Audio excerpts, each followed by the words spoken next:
Tunadhaminiwa na Magnus Secondary School. Ni shule ya bweni na kutwa kwa kidato cha kwanza hadi cha 4.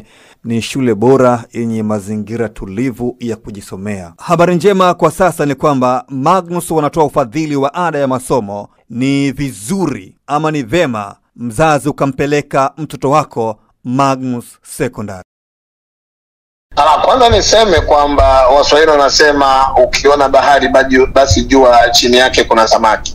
Samaki wanabaki kuwa samaki, lakini huwa siku zote wafanani. Shida ya waandishi wa habari, mnakuja kuchanganya kati ya wasemaji kwa sababu wako katika virabu vikubwa, wote mnawatia katika kundi moja. Lakini kimsingi mimi ninachokiona shida kubwa kwa baadhi ya wasemaji ni malezi ambayo waliopata na tabia ambayo sehemu ambayo waliotokea. Kimsingi mtu mwenye ile tabia ambayo ya kumheshimu mkubwa, kumheshimu mtu mwenye nafasi yake itabaki iko pale pale. Lakini mimi nasema kwamba si kwa sababu tu ya ukubwa wa Simba na Yanga, mimi nafikiri ni malezi ndio imekuwa shida juu ya wasemaji wetu ambao wanakuja kuzungumza maneno hayastahili kuzungumzwa pindi endapo matukio yanapotokea. Lakini kimsingi mtangazaji umetolea mfano Ahmed. Mimi nafikiri kwamba mlitakiwa muangalie sosi ya Ahmed na mkuu wa mkoa katika uwanja wa CCM Kirumba Mwanza ilikuwa ni nini.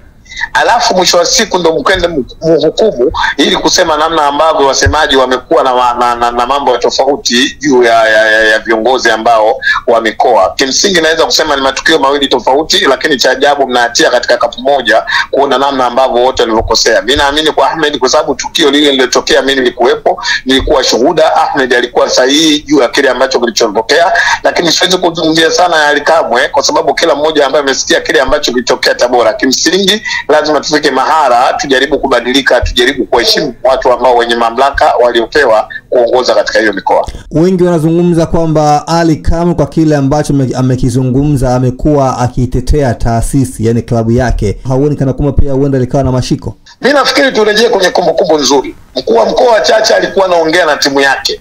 Yeye kama mkuu wa mkoa wa Tabora alikuwa anapeka hamasa kwenye timu yake. Ni jambo la kawaida ambalo limetokea mara nyingi, na sisi limetokea mara nyingi, namna ambavyo wakuu wa mikoa wanatoa ahadi kwenye timu zao. Hii sio dhambi kwa sababu yeye ni mkuu wa mkoa, anatawala katika mkoa wake. Mbaya zaidi pinde ndapo mkuu wa mkoa anapokwenda kusimamia mkoa wake, kuna baadhi ya watu wanataka kutumia nguvu kubwa na ukubwa hizi klabu kuona namna ambavyo mkuu wa mkoa hana haki ya kimsingi kutetea katika mkoa wake. Mimi nafikiri mkuu wa mkoa wa Tabora Chacha alikuwa yuko vizuri, alikuwa yuko sawa sawa kwa sababu ndio mtawala juu ya mkoa wake.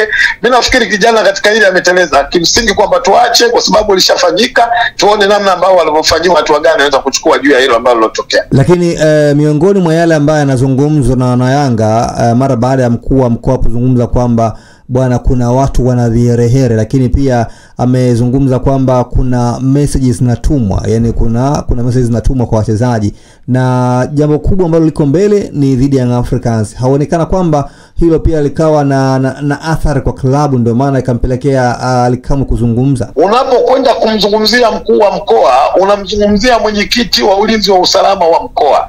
Maana yake anahitajika kujua kila ambacho kinachofanyika ndani ya mkoa wake. Alipozungumza kuna viherehere, alipozungumza kuna message, mkuu wa mkoa au mwenyekiti wa ulinzi na usalama hawezi kukurupuka. Anamaanisha, mimi nafikiri kabla ya watu hawajakwenda kumwataki, kabla ya watu hawajamuonyeshia kidole, wangetafuta namna ambavyo mkuu wa mkoa alivyozungumza kihelehele alikuwa na maana ipi na nani kwamba ametuma hizo message. Na mkuu wa mkoa amezungumza kitu ambacho kiko wazi, amesema jambo hili linahusiana kwamba na watu wa TAKUKURU, hata waachia watu wa TAKUKURU waendelee kulifanya kazi. Kipi ambacho unahisi mkuu wa mkoa ameteleza katika hiyo hali ya kuwa mambo hayo yamefanyika ndani ya mkoa wake? Kwa hiyo kwa jinsi ambavyo ulivyoisikia kauli ya mheshimiwa mkuu wa mkoa Paul Chacha, hakuna sehemu ambapo amekosea kuhusiana kile ambacho amekizungumza. Mimi naamini kwamba amekwenda kutekeleza majukumu yake kwenye mkoa wake. Kuweka ahadi juu ya timu yake ambayo iko katika mkoa si dhambi. Anakwenda kuwapa hamasa, kuona namna ambavyo vijana wanakwenda kupambana na kupata matokeo mazuri juu ya mkoa wake. Na mimi ninavyomjua Chacha, kuanza kuisimamia Tabora kuanzia leo, toka Tabora iko daraja la chini, mwaka jana anatakiwa kutemka daraja, alipambana na timu yake. Na kila alichokifanya Chacha wako mikoa wengine wanakifanya. Juzi tumemsikia hamasa anatoa mkuu wa mkoa wa Mwanza juu ya timu yake. Alichofanya Chacha cha ajabu nini kiasi kwamba anakwenda kumchuma nafika mahali mpaka mnakwenda kumshtaki katika sehemu ambazo katika tawala zilizomteua. Shida mpira umevamiwa. Hizi timu kubwa, kuna baadhi ya vijana wamepewa usemaji na hizi timu ni vitu viwili tofauti. Na mimi niliwahi kuzungumza toka mapema kwamba nilizungumza mapema nikasema ukubwa wa hivi vilabu wanahitajika wapatikane wasemaji wenye busara na hekima. Hivi vilabu ni vikubwa brother. Unapopewa usemaji katika hivi vilabu unakwenda kumsemea rais, unakwenda kumsemea makamu wa rais, unakwenda kumsemea waziri mkuu, unakwenda kumsemea mkuu wa wilaya, unakwenda kumsemea mkuu wa mkoa. Yawezekana pia unakwenda kuzungumzia au kuwasemea 45% mpaka 80% ya Watanzania. Kwa hiyo lazima watu wenye busara na hekima wanahitajika ili kuona namna ambavyo wanakwenda kuvisemea hivi vilabu. Kwa hiyo kwa hili Ally Kamwe anapaswa kuomba radhi. Sitaki kumuonyesha kidole mtu, sitaki kumsemea mtu. Ninachosema vilabu hivi vya Simba na Yanga, management wa hizi timu wanapokwenda kuwapa kazi wasemaji, basi cha kwanza lazima waangalie busara na hekima juu ya wasemaji hao vikoje. Tarazaji, hivi vilabu vikubwa hivi ni vilabu ambavyo vimekuja si kuwatenganisha Watanzania, na vilabu ambavyo vimekuja kwa kuweka pamoja Watanzania kufurahi, kucheka. Vilabu vya Simba na Yanga ni tunu la taifa hili. Moja mihimili ya serikali ya Jamhuri ya Muungano wa Tanzania ni kuona amani inatawala katika hivi vilabu. Lakini wako vijana wanatengeneza principle katika hivi mpira kuona namna ambavyo Simba na Yanga ni maadui, kuleta ugomvi katika mpira, aliyakuwa vilabu vimekuja kutuweka pamoja, kuondoa chuki, kufurahi pamoja, kusherekea pamoja. Utofauti wetu unakuja ndani ya dakika 90. Mpira ukisha, maisha mengine yanaendelea. Niwaombe sana management ya hizi timu, wanapokwenda kufanya maamuzi kwa tafuta wasemaji, lazima watafute wasemaji ambao wenye busara na hekima watakuja kuendeleza amani juu ya hivi vilabu. Kwa hiyo wale ambao wanalinganisha matukio kati ya yale ambayo ameyazungumza Ahmed Ally dhidi ya mkuu wa mkoa wa Mwanza na hili la Ally Kamwe waache mara moja. Ahmed akumshtumu mkuu wa mkoa kwa sababu amewekea ahadi wana Mwanza. Ahmed alichokuwa anazungumza kuona namna ambavyo watu wa Pamba wanakuja kushiriki kushuhudia mazoezi ya Simba. Lakini mtangazaji, leo mnakuja na mada ya kina Ally Kamwe.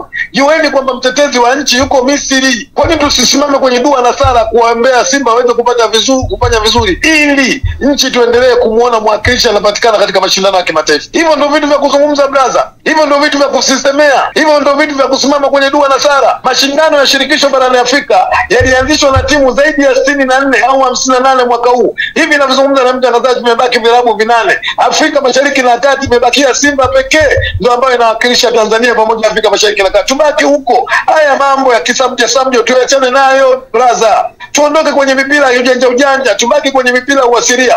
Leo hii unapeleka nguvu kubwa huko. Kwa nini usipeleke nguvu kubwa wakati unacheza na MC Alger ili kuweza 2.2 bilioni ndani katika uwanja Benjamin Mkapa? Unatakiwa goli moja unakosa. Unakwenda kutia nguvu katika kamkoa kadogo. Hai serious? Tuko serious na mpira.